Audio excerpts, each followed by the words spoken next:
Hi, good evening. My name is Thandi Khumalo. I am the visionary of Women Arise. As you can see, this is our very first broadcast. I am super excited. I have with me these three beautiful ladies. Okay, so on my right hand side, I have Emihle Ngezula.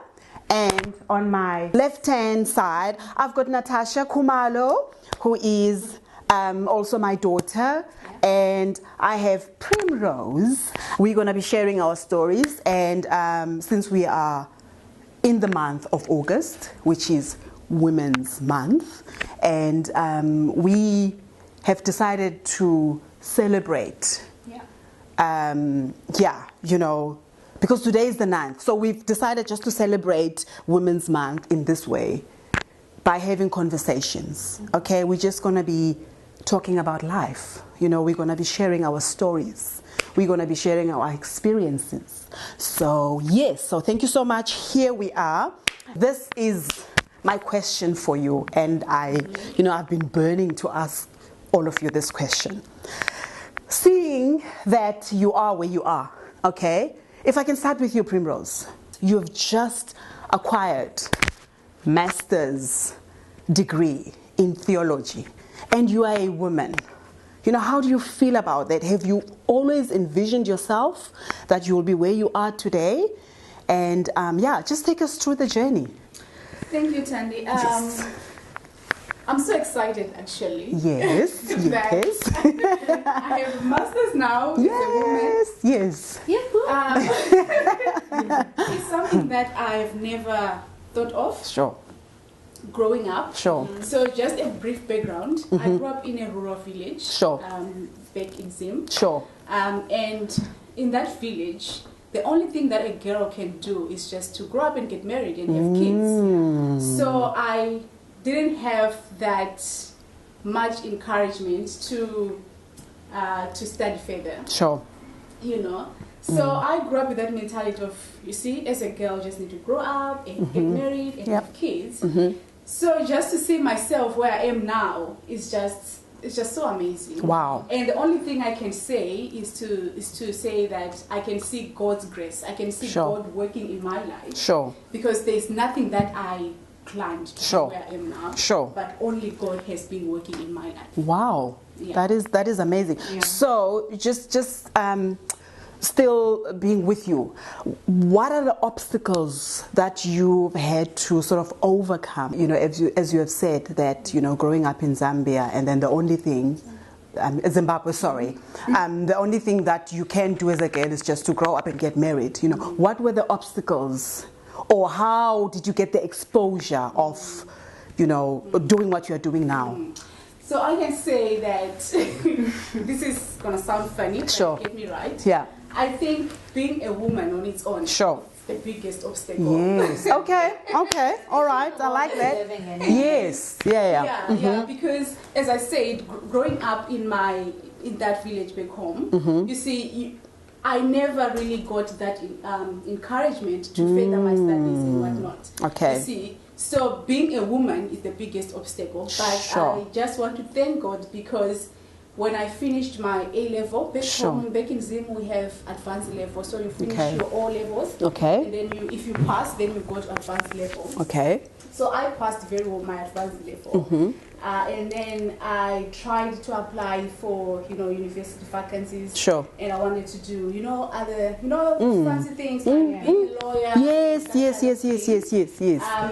And unfortunately, I didn't get a chance. I never got accepted. Sure. And as I'm looking back now, I can really see that it was God working, because He wanted me to be here, to be where I am now.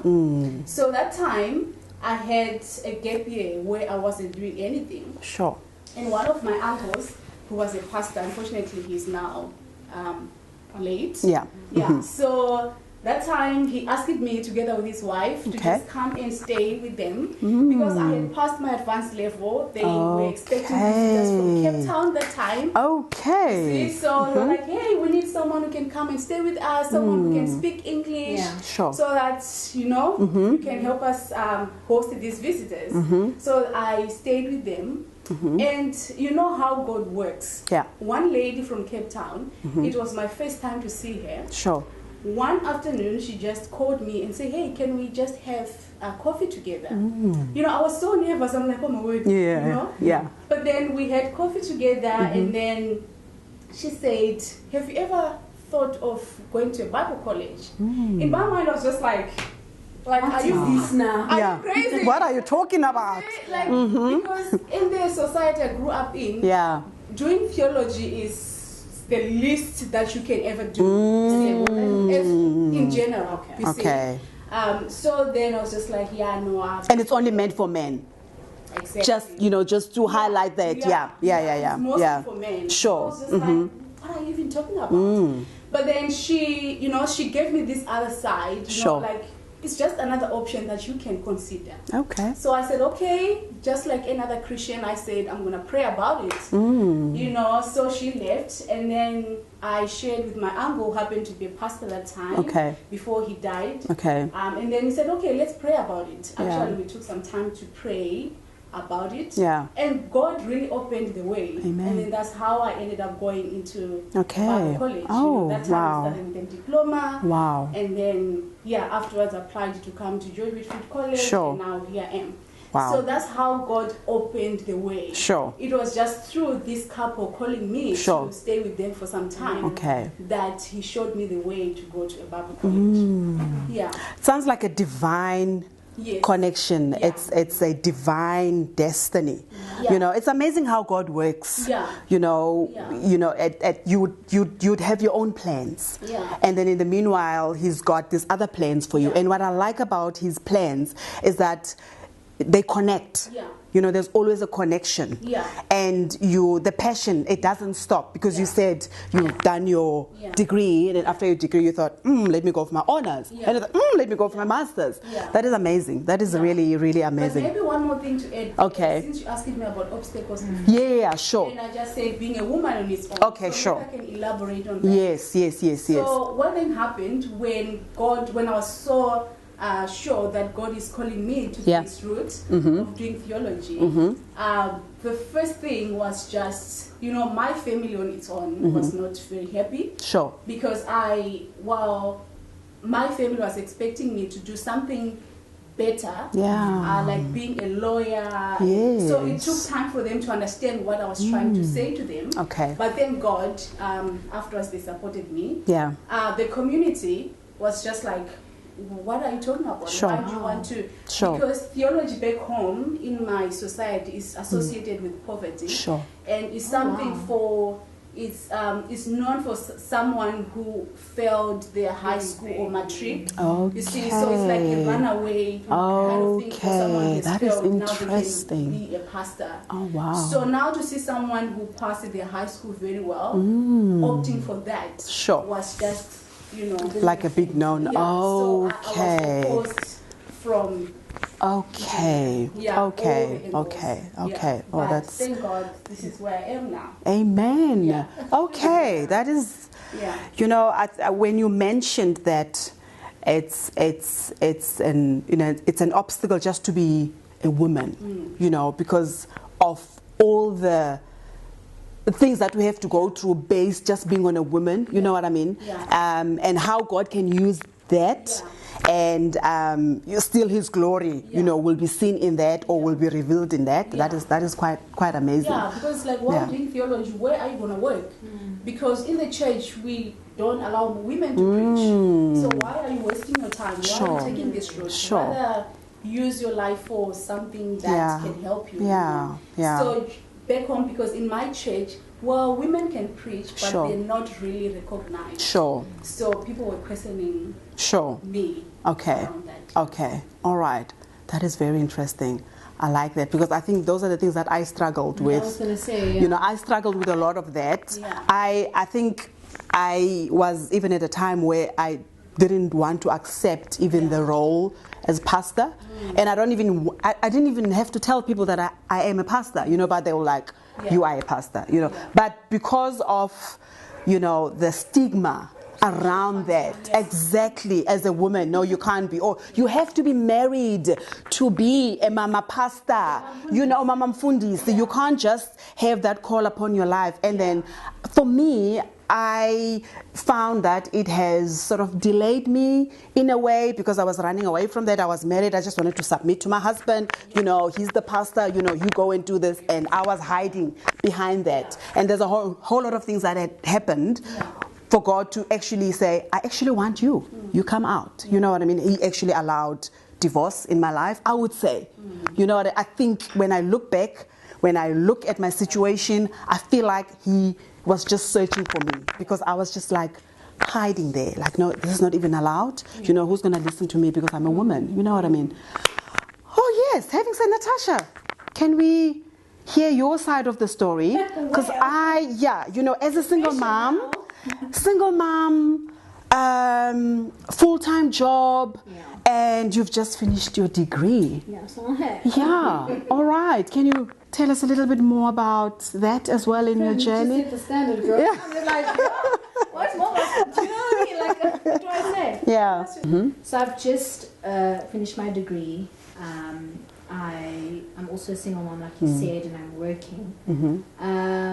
Did I want to, you know, study further? Yes. I don't think I planned to have a kid, you know, at the time that I'm having a child. Yeah. But I also think it's definitely pushed me to just go for my dreams and my goals.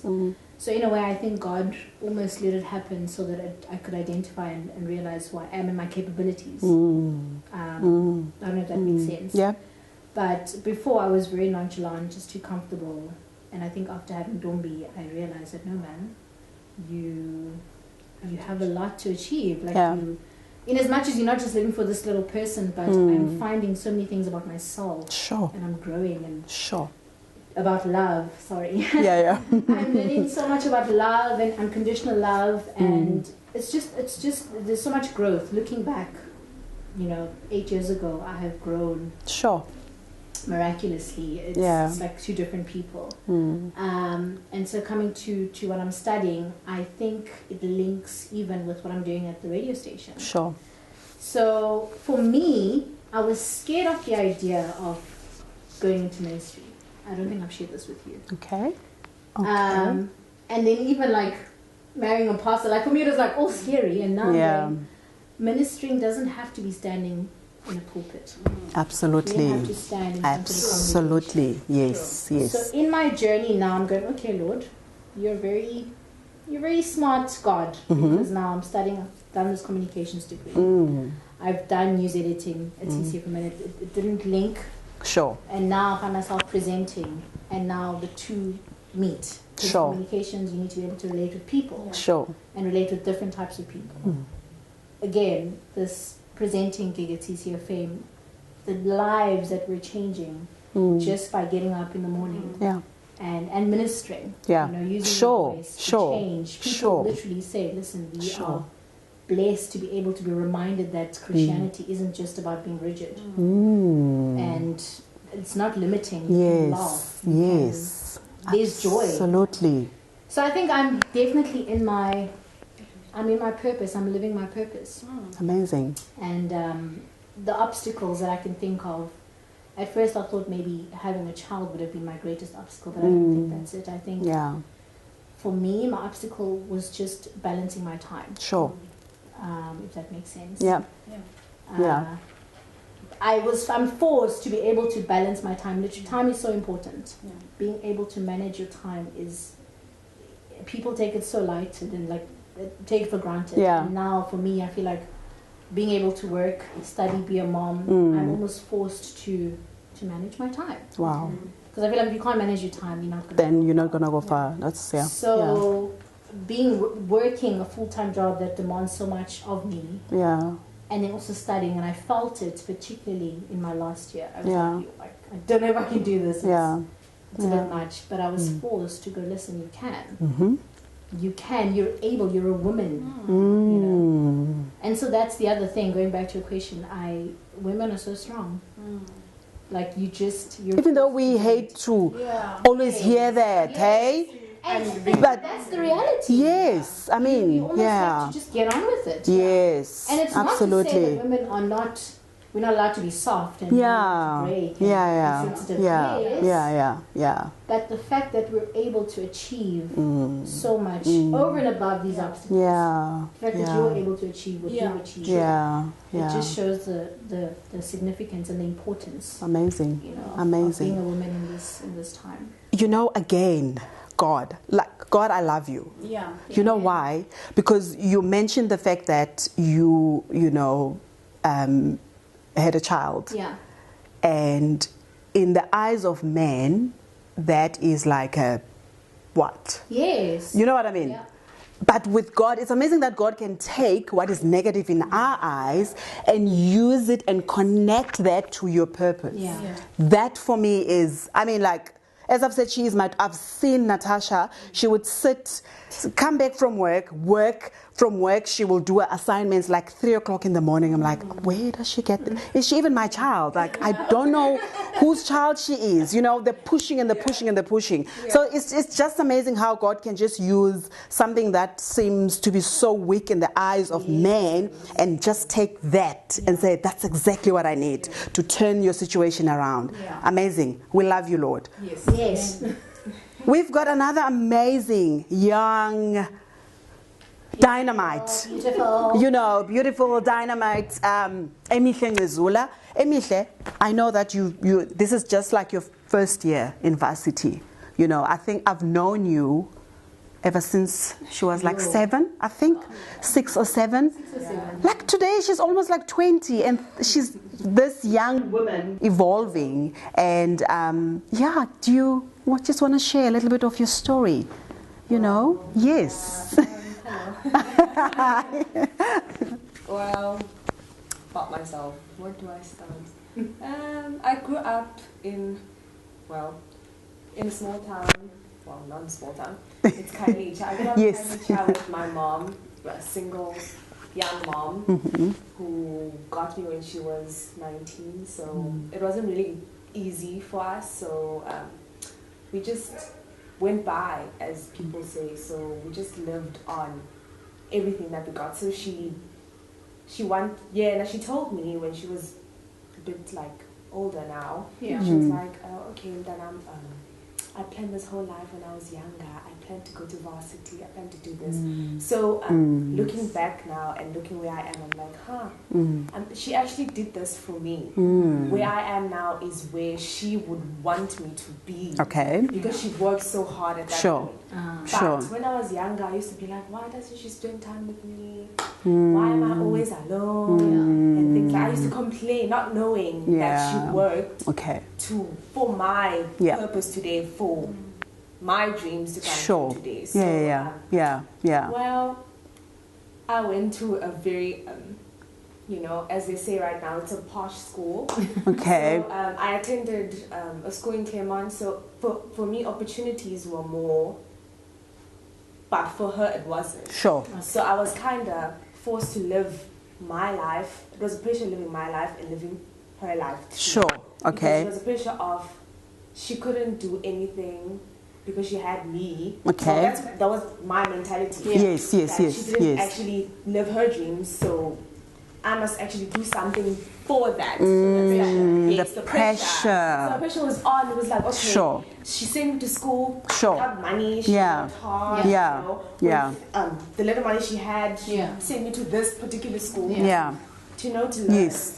So it was like, okay, I have to do this. I cannot afford to just. Wow. Yes, I cannot afford to. So it was like a lot of pressure. So it pushed me into this corner where I couldn't get to know who I was. Wow. Sure. Do you understand? Wow. I couldn't get to understand where I'm going in life because now I'm looking back and going, I have to do this now. For my mom. Yes, for my mom. Oh, yes, I have to do this for my mom and for myself. Yeah, okay. So I have to forget someone in this equation. So I forgot myself. Sure. Yes. So in this journey, I got to grade 12. Grade 12, I was like, okay, I'm sure I'm going to do this. I wanted to do nursing. At that time, I wanted to do nursing. But then I was like, is it possible for me to do nursing? Is it reality for me to do nursing at this point in time where I'm pulled in different directions, where I have to find my identity, I have to leave 4 people behind me, I have to change my situation at home. You see those kind of distractions in life. So I was like, okay, no, I don't know. In 2019, I literally got to a point where I was like, okay, I don't know what's happening. Yeah. I was like, what's happening, Lord? Yeah. And then, well, where I lived in Nyanga, we lived in Nyanga at that certain time. Sure. It was very hard because the environment, it wasn't really positive to an extent where I literally was the only one who was like that educated at that moment in time, in grade 12. Finished school, because people at my age would be like pregnant, partying. So I was looked at in the environment or the community that I was looked at that person like, who's this girl? What does she think she is? You know, all those type of pressure and things like that. So I think it was 2019. Yes, it was 2019. So it came to a point where I don't know what happened, but it just affected you so much. No. Yes, it did, right? So once I was up, like I said, I didn't know who I was. So I was just down the whole year. Trying to figure out who is Emihle. What is it that Emihle wants? In Christianity too. With God. Me just doubting myself in God. And in Emihle during the people. It's just pulling. So that year, my community is just it's off. So this other year, I think it was around my birthday, I'm not sure. So I was coming back from school, right? It was a very long day, I think it was a Friday. Fine. There's a lot of people in Nyanga who don't work, right? So we just sit outside, smoke, do whatever, just be outside. So I'm going past I think it's old men. It's not really old men, but it's like just group of men. Middle-aged men. So I'm going past them. So this other one was like, yo, this girl looks beautiful, but in person, you know? And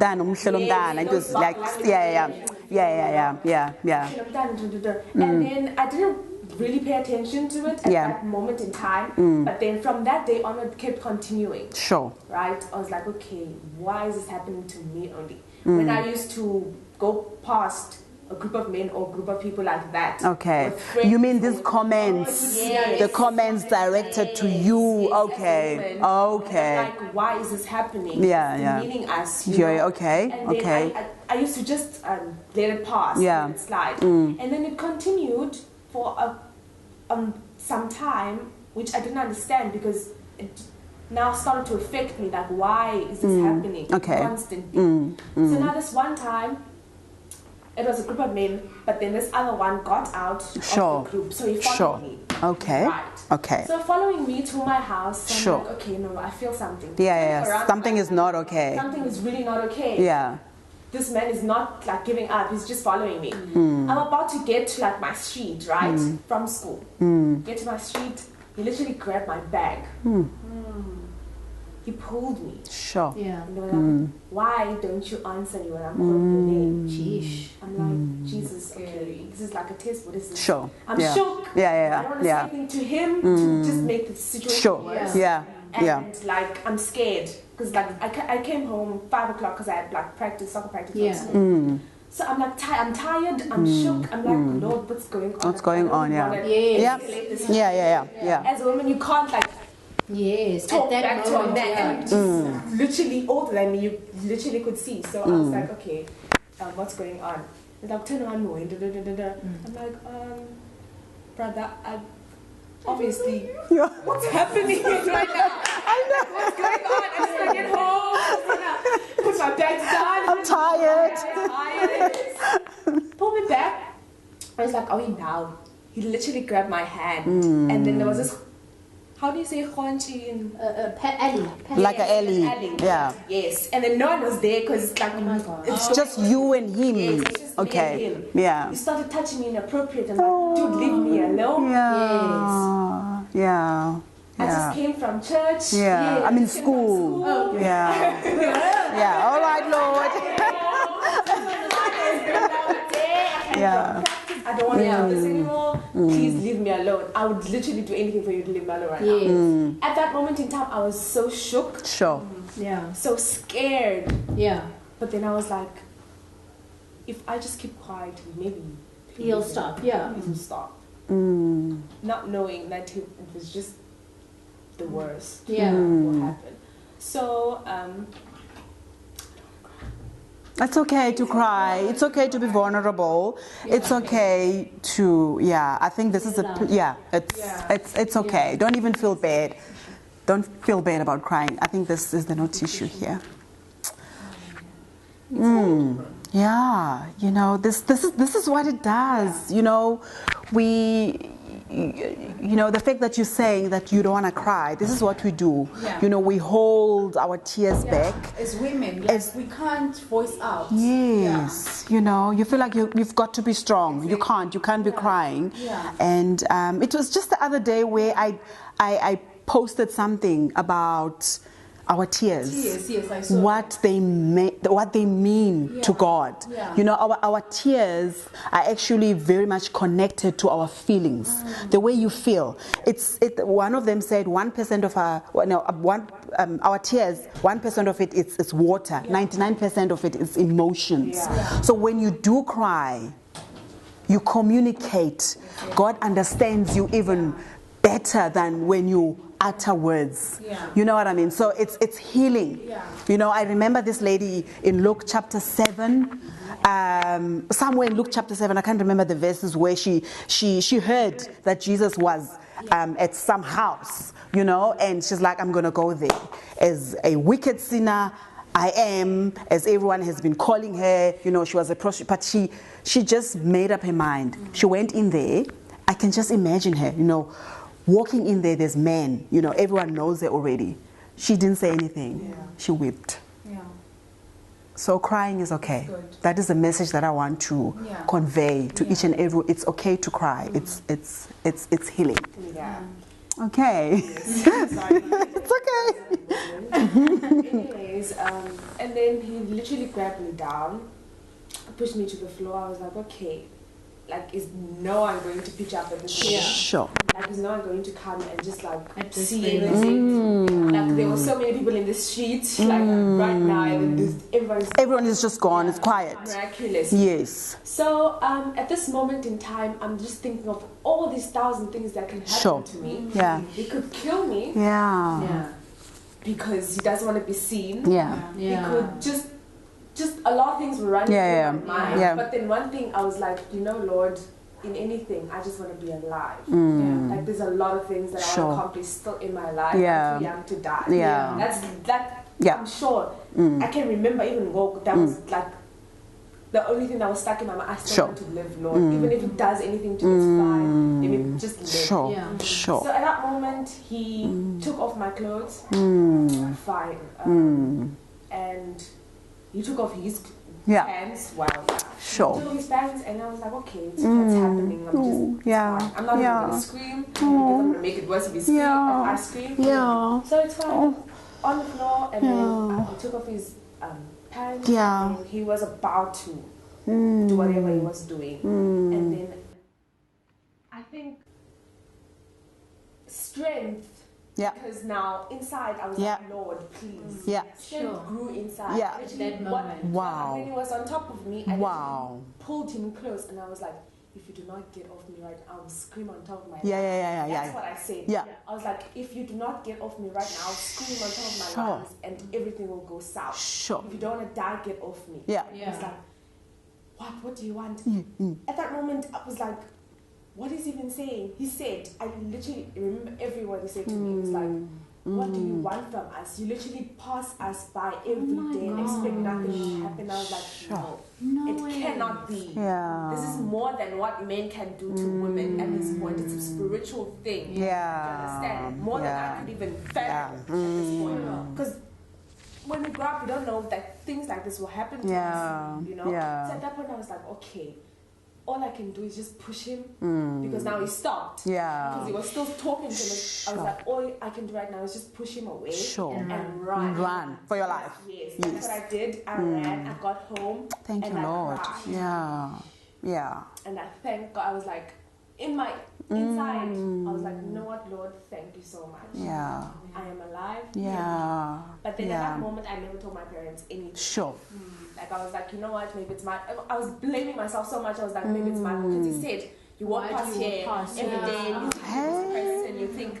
I was like, okay, maybe this is my fault then. Yeah. I shouldn't have been walking there. I shouldn't have been doing the things that I was doing. Yeah. I shouldn't have been where I was. Yeah. Because I was seen as this girl who was going to church every Sunday, who only comes back, doesn't go outside, who goes to this particular school that no one else in the environment. Holier than thou. Yes. So Yes. at that point, I was like, Yep. sorry. Yeah. It's okay. It's okay. It's amazing how we blame ourselves for incidents that happen to us, that things that you didn't even ask to happen. I don't know what you ladies want to. I think back home is Zim. I think the other issue is just being a woman, as I said. Sure. Because sometimes even if you voice out, no one is going to listen to you. Okay. Because I have read a number of stories, of people who were raped, as young girls. Yeah. And it's always the case of saying, what were you dressing? How long was you scared? Sure. So it's always that. It's always that. And in other families, it's even a shame to say, oh, this almost happened to me, or this happened to me. So you rather keep quiet, so that you don't bring shame to your family. To your family, So, And I like what she said. I think that was a revelation. Because you said it's a spiritual thing. This has to be a spiritual thing because you look at yourself that you are a school girl. You do what other girls are doing. You go to school. You come back from school. You're going home. You know what I mean? Irregardless of men commenting or thinking that you're supposed to be doing that, you're doing all the right things.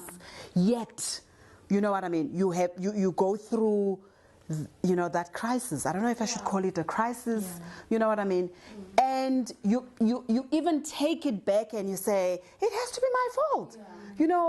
Maybe if I had greeted them, maybe if I had said, another route. or you know what I mean? It's yes, because from then onwards, since I've never told my parents what happened, because I've always blamed myself, like what you said, why did you even not greet, why you take the same route every day, seeing that they always comment that way. So I was like, okay, you know what, just keep quiet. It happened, it's fine, you'll heal. I just pushed it at the back of my mind, not knowing that at a certain part of my life it will affect me more since I pushed it back. So now, I think it was last year, the start of last year, I just started having episodes where I would lock myself in the room and cry. I don't know where it came from. I don't know what happened. I started having this emotion where I started resenting myself. I started having moments where I was like, who's God? Okay. And that was the worst part. I was like doubting who God was in my life, where He took me in situation that I felt like now I'm alive at this moment in time. It's because of God, but then I'm asking myself, where is God? Okay. So I was beating myself up so much because I was dealing with it alone. And at a certain point in time, I was like, I did this to myself. Why did I do this to myself? Okay. Why couldn't I have told people? Even in the point in time where I was like, let me tell my parents, I couldn't even get to words telling my parents about this happened. Because in that, our situation at home didn't allow us to go through those kind of emotions. You understand? Because it was hard already. Yeah. So now imagine you're bringing this now, adding on. Yeah. So Yeah. I was like, no, I can take this. Yeah. I can handle this. Yeah. You know, I can. Yeah, it's fine. It's fine. I'm strong. Yeah. But then I didn't know I was beating myself even more. Yeah. So I was depressed for like the whole of 2019 and the whole of 2020. Sure. Coming into 2021, and in Black families, what is depression? Yeah. Okay. No. Why are you walking around? Yeah. What's happening? And It's taboo. yes, Yeah. it's taboo. We Yeah, don't speak about it because my mom would be like, oh, now I'm going. Yeah. When there's no sense of handling, Yes. you back chatting. Yes. She doesn't know what There's I'm a dealing root. with. Yeah. Yes, there's a root in what's happening. What's happening? So Yeah. it built up to a point where I had to see a professional doctor Sure. about the situation. Okay. Because now my parents were worried about me. Sure. Yeah. From school, I think it started in 2019. From school, I would drug myself Sure. every Sure. day. Yeah. Like I would come home and I would sleep. I would literally in uniform. I would put my bag down and I would sleep. Yeah. My parents were like, "Haibo, you didn't take off your clothes. You just slept throughout the night. I wouldn't wake up. I wouldn't eat. Just sleep." And no one They knows. didn't. They no one Yeah. noticed. They were like, "Okay, my child is tired because she does a lot Sure. of curriculums, whatever at school." At that point, it got to like a month with me overdosing on pills. Sure. That they didn't even know where it came from. These pills, you know. So and then I think after a while, they saw me deteriorate. I think they saw my physical Sure. appearance like Yeah. Yeah. Okay. and they started asking questions, what's going on? And then I cried in front of them. That was like the first time I cried in Sure. front of them like that. Sure. And they were asking what's going on. And even in that moment, I didn't have the courage to tell them what's happening. Because I was still beating myself up. Okay, no, it's Sure. still your fault. Yeah. You know, how will they take it that they know, but you did this to yourself, Yeah. you know? So I was dealing with it still. So I cried to them and then I told them, no, I'm okay, I'm just mentally not okay. And when I said those words, they cried with me. Sure. Because now they were like, we don't understand what you're going Yeah. through. Okay. Like, we will pray about it Yeah. and we'll ask for help. Yeah. But then, at that same time, it was in me that I didn't want a lot of people to know about it because I know a lot of Because of people the are not stigma. educated. Yeah. A lot of people are not Yeah. educated about Yes. emotions Yes. and not knowing how the emotion affects you Yeah. and how it affects everyone around. So I just still wanted to keep it in and not like a lot of people look at me differently. Like, Sure. she's sick. You know, I'm not sick. It's just something that happens. Yeah. So I was in psychology, in like therapy. Yeah, therapy. Yeah. For a while. With my parents like moderating every situation. Sure. Yeah. And then I got treated for it for like months on end. Okay. But like the whole year last year, I was like on meds. Sure. Yeah. And then I got to a place where I was like, you know, Lord, I feel like this had to happen to me. It's a revelation where I had to go through it, even though it was not nice to go through. I had to go through it mentally to do something about Awareness, it. yeah. When other people go through it too, to speak about it when other people can't speak about it. Yeah. Because sometimes we blame ourselves for things that we can't even control, Yeah. and that's something that I had to deal with and know about going through the situation. Yes. So I feel like what you just said, where Sure. you have to go through something in order for the revelation of Yeah. someone else at the end of the tunnel. So I feel like last year I started going to what is this?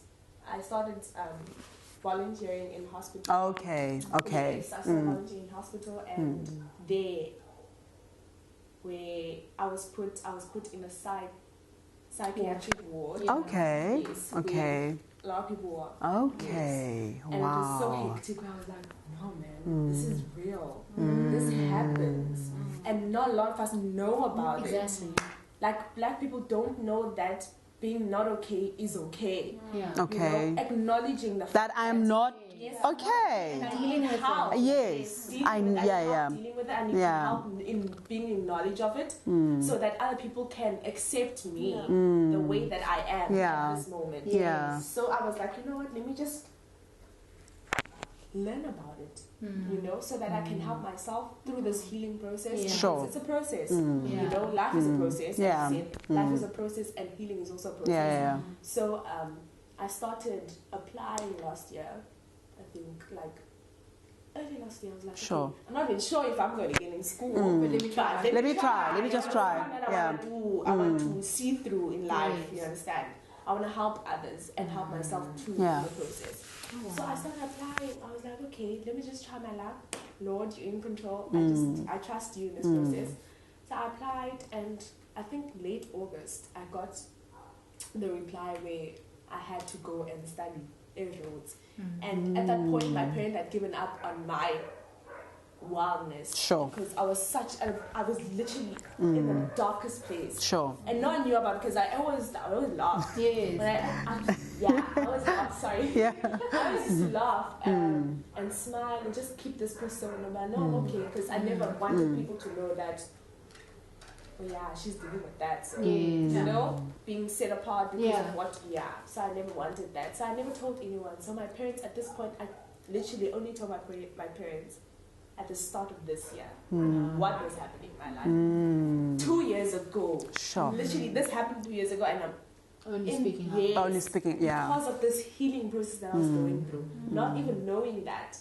So I started going to varsity for psych because of my process. Sure. So it was a God-given blessing. Now that I'm seeing it from this view. Yeah. Since Wow. I'm already here. Wow. God wants me to be here. God Wow. wants me to do this in Wow. life for other people. Yeah. Wow. So, yeah. Sure. Wow. All the feels. Wow. That's all I can say. You know, I always say this, that whatever situation that you find yourself in, it doesn't matter how negative it looks, how painful it is. God can still use that. I'm not sure why He chose to work like that. Yeah. You know, His ways are higher than our ways. Our thoughts are not His thoughts about us. He's the one who created us. He's the one who predestined our destiny. You know, He knows where whatever. He knows the journey. You know, it's like life. There's life, you need to live life. You know, but the amazing thing about God that I'm still learning about Him is that taking what is so negative and use it for our own good. You know, all things, they work together. All things, not some, but all things. Even if it's a divorce, you know, all things, they work together. You know, we just need to adhere to His plan. We need to surrender to His plan.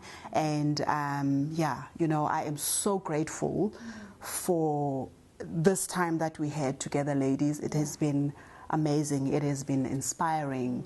Your stories, the outcome, you know, and there's a light. Amen. There is a light. What is it saying? At the end of every tunnel, there's a light. You know, so we are seeing the light. And thank you so much. Thank you. It has been amazing. It has been amazing. You know, I've learned a lot from you. Yeah. You know, I mean, as young as you are, you know, I've known her, I don't know, when she was a baby. You know, she's Like, who is this wise woman? you know what I mean? So it is, yeah. That's your ministry. You are in your ministry. You are in your ministry. I am in my ministry. You are in your ministry. It doesn't have to be behind the pulpit. Yes. You know, it can be, you know, the interaction with people where you are, you know, you know, I always say that whatever that you go through could be that is your ministry. You know, God allows it to happen because it is your ministry. It is who you are. It is God pulling out of you who you are. We are in that journey of searching. Why am I here? Yeah. You know, and it's only you and God Yeah. who can figure that out, Yeah. and then He can reveal it to you Yeah. as you live life, Yeah. you know, as you journey through life. Yeah. So thank you so much, ladies. It was an amazing broadcast. I cannot wait for the second one. Thank you so much. Yes.